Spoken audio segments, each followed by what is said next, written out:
paração do desenvolvimento, versionamento de tudo.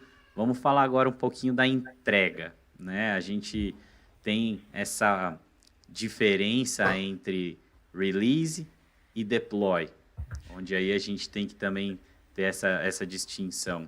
E falando do release, queria que você falasse um pouquinho para a gente sobre o release canário, Canary Release.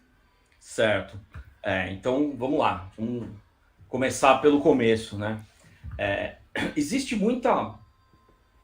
Ao longo do tempo, a gente foi organizando a TI e foi criando os conceitos de release, foi criando os conceitos de patch, por exemplo, né? Isso aqui é um patch, não é uma release, né? Só que aí quando você... E por que isso foi sendo criado, tá? Porque a minha release está num branch, que não é o branch que eu estou trabalhando, mas eu tenho que fazer uma correção de um branch que já foi para produção. Então ele vira um patch, né? Os próprios sistemas operacionais trabalhavam dessa forma, Office trabalhava dessa forma, eu já trabalhei dessa forma durante muito tempo. Então, uma das coisas que influenciou muito a forma como você organiza os seus releases é a maneira como você gestiona o seu código-fonte. Esse é um aspecto. O segundo aspecto é que, trazendo isso não para o nível físico da gestão, mas para o nível conceitual da gestão, e aí, cara, é muito a escolha do freguês, tá? Você pode considerar assim, o release é onde eu vou lançar grandes features em produção, né? Se não, eu vou lançar só um patch, ou um pacote adicional, né? Ou antigamente tinha até os service packs, né? Que era uma coisa intermediária entre o release e o patch, né? Porque acaba sendo uma organização lógica e que ela está muito mais relacionada à sua estratégia de divulgação de produto do que ao modelo que você gerencia TI, tá? Então, vou dar um exemplo. Netflix, que vocês assistem aí. Qual release que tá o seu Netflix? Não sei, cara. Possível saber. Não sei. Dá para ir lá no sobre, ir lá olhar alguma coisa, mas só assim, se for muito além. Ninguém faz isso, cara. Ninguém faz isso, né? Só que toda semana você vê, putz, só que legal agora o thumbnail tá animado. Agora a hora que eu paro em cima do filme, começa a passar um pedacinho do filme na tela de fundo, né? Agora apareceu o top 10. Agora apareceu a lista top 10. Então, o que acontece? Isso vai muito de como você gerencia o marketing de exposição do seu produto. Você pega o Windows, por exemplo, ele vai ter lá o Windows 11, né? Ou aquela versão intermediária que tem a cada trimestre e tal. O fato é o seguinte, no modelo de continuous deployment, né, onde você está fazendo o deployment o tempo todo, as features elas estão indo para a produção, eventualmente ligadas, eventualmente desligadas, né? O que é legal você ter no seu controle de release é você não enxergar mais release, mas você enxergar uma gestão de feature. Então, assim, esta minha feature está em produção habilitada ou está em produção desabilitada? Ou ela nem chegou em produção ainda. Mas por feature, uma feature significa o seu sistema que você está alterando, mais o sistema do seu amiguinho que você se integra, mais o outro sistema lá daquele fornecedor que você faz conexão, né? Tudo então, isso com o toggle ligado. A ideia é, ou você tá, quando você ligar isso para os três, a feature está habilitada, né? Quando você desligar para os três, ela está desabilitada. Então a gestão de release, a partir do momento que você entra no mundo de continuous delivery, continuous deployment, deixa de fazer sentido você organizar os pacotes que as features vão chegar em produção. Faz mais sentido você ter uma lista de feature e saber se ela está ou não habilitada em produção.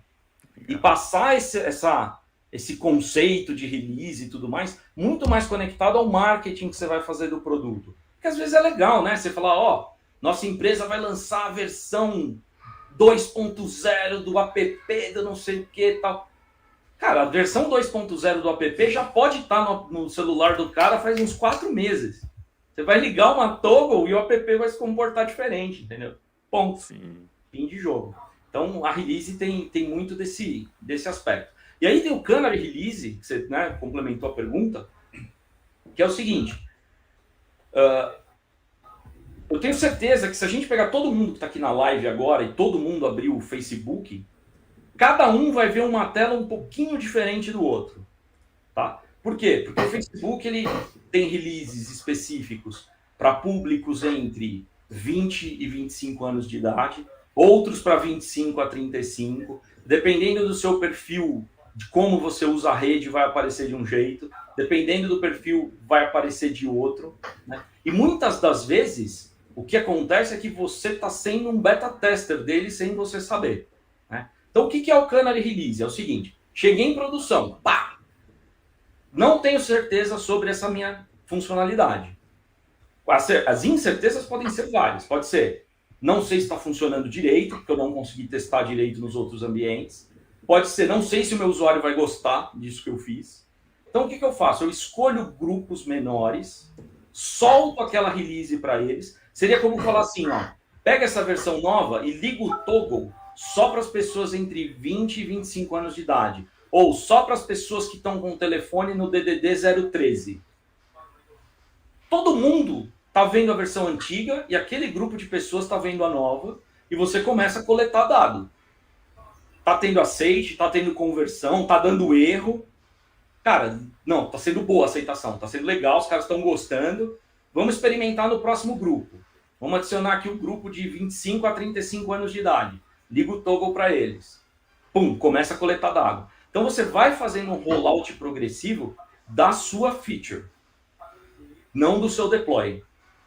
Tá? Existe sim, você pode fazer Canary Release com deploy físico, fazendo deploy de pouco em pouco. Então assim, eu pego 3 servidores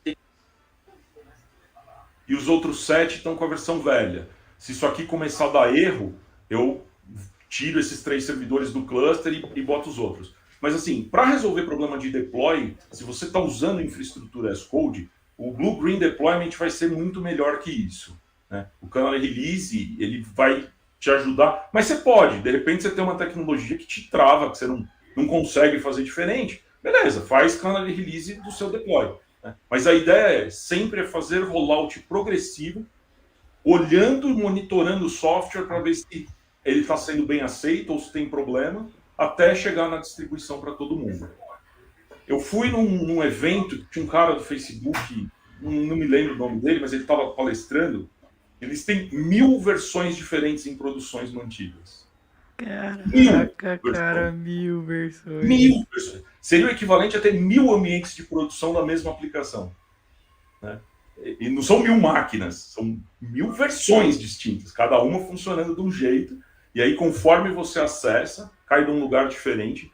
Eu senti isso muito na pele quando eu fui para o DUS. Para quem não conhece, o DUS é o maior e melhor evento de DevOps que existe no mundo. É DOES mesmo, é DevOps Enterprise Summit. E eu fui nesse evento em Las Vegas e eu cheguei lá no Halloween. Né? Cheguei lá, abri meu aplicativo do Uber, que é o mesmo que eu uso aqui em São Paulo. Né? Abri ele para chamar um Uber para ir do aeroporto. Primeira coisa, todos os carrinhos eram morceguinhos, que era Halloween. Aí eu já achei legal pra caramba, né? Legal, olha que, né, que mimo. Só que aí o Uber, a hora que falou para mim, ó, o seu táxi é tal, vai até tal lugar do aeroporto e levante o celular apertando o botão abaixo. Quando eu apertei o botão abaixo, minha tela estava roxa. O que é isso? Como tem muita gente esperando o Uber no aeroporto, eles põem para cada usuário uma cor diferente e avisa o taxista, ó, o teu passageiro é o da cor roxa. E você fica lá com o celular com a cor roxa. Que demais. Voltei para o Brasil, 12 horas de voo, sei lá, 14 horas, nem lembro quantas horas de voo foram.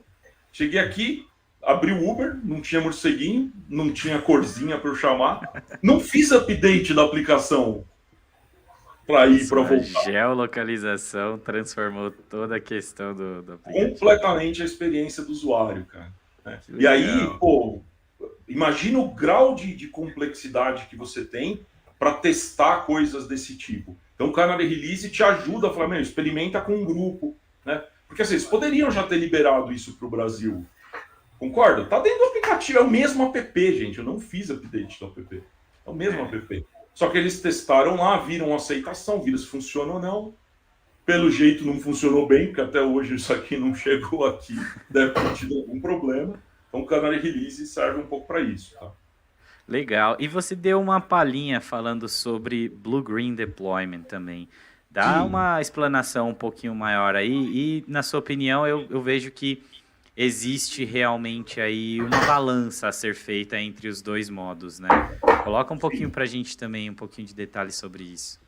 Tá, o Blue Green Deployment, você tem que pensar assim, eu jamais faço deploy no ambiente que está sendo usado, né? Então, por exemplo, o meu time de dev está trabalhando lá no ambiente de dev. Eu comitei, eu não faço deploy em cima desse ambiente. Eu faço deploy no ambiente do lado, rodo os testes. Tá estável? Tá, eu substituo o atual pelo novo. Blue, green. O blue é onde você testa, o green é onde você põe para funcionar. Vou para o teste. O time de QA está fazendo o teste. Preciso combinar com eles a hora que eu vou fazer deploy? Não. Faço deploy em blue, rodo toda a bateria automática.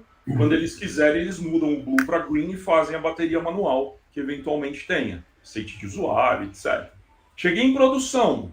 Preciso fazer a minha Gmood de madrugada porque tem disponibilidade? Não. Subo o ambiente blue, 10 horas da manhã da quinta-feira, testo tudo, tá funcionando bem? Tá, quando chegar de noite eu só mudo o apontamento do meu DNS de blue para green. Parente, e aí? Consigo fazer isso sem infrastructure? É possível fazer em algumas situações onde você gerencia, por exemplo, você tem um website, você publica 2 websites no servidor, um na porta 80 e um na 8080. Tudo que chega na 8080, você faz os testes na 8080, quando você garantiu que esse aqui funciona, você vai lá e inverte as portas, né? É um tipo de blue-green, que é fácil fazer, tá na mão para fazer. É o ideal? Não. E aí vem a questão do peso que você falou. Pô, se eu tenho tanto problema de mudança e eu tenho essa possibilidade, faço. E depois eu faço a infraestrutura como código perfeita. Outro ponto é você saber o seguinte: quando é o melhor momento para usar Canary Release, quando é o melhor momento para usar Blue Green Deployment e quando é o melhor momento para usar Dark Launch. São 3 técnicas distintas, cuidadas em momentos que envolvem tanto infraestrutura quanto código, quanto políticas de segurança aplicadas em produção, inclusive, né?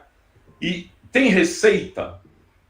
Até pode ter um checklist ali que você faz, se for assim, for assado, mas o ideal é você pensar o seguinte: como é a qualidade de vida da minha equipe de trabalho se eu usar essa técnica? 2, qual o impacto que isso tem para o meu usuário final? Ou seja, utilize as técnicas mediante os benefícios que elas trazem para o ser humano.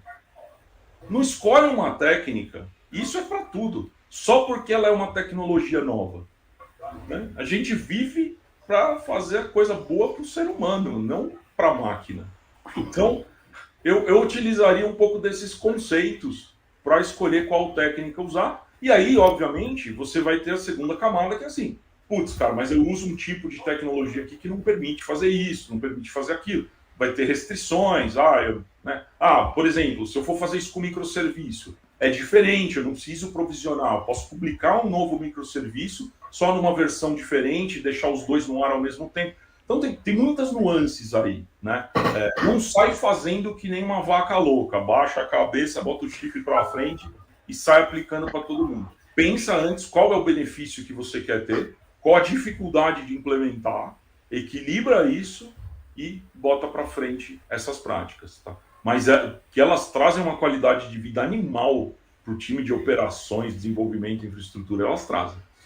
Com certeza. Eu vou criar um org para medir a qualidade de vida do TI mediante as práticas DevOps. Vou vender isso para o Google e me aposentar. É isso aí. E para finalizar agora, parente,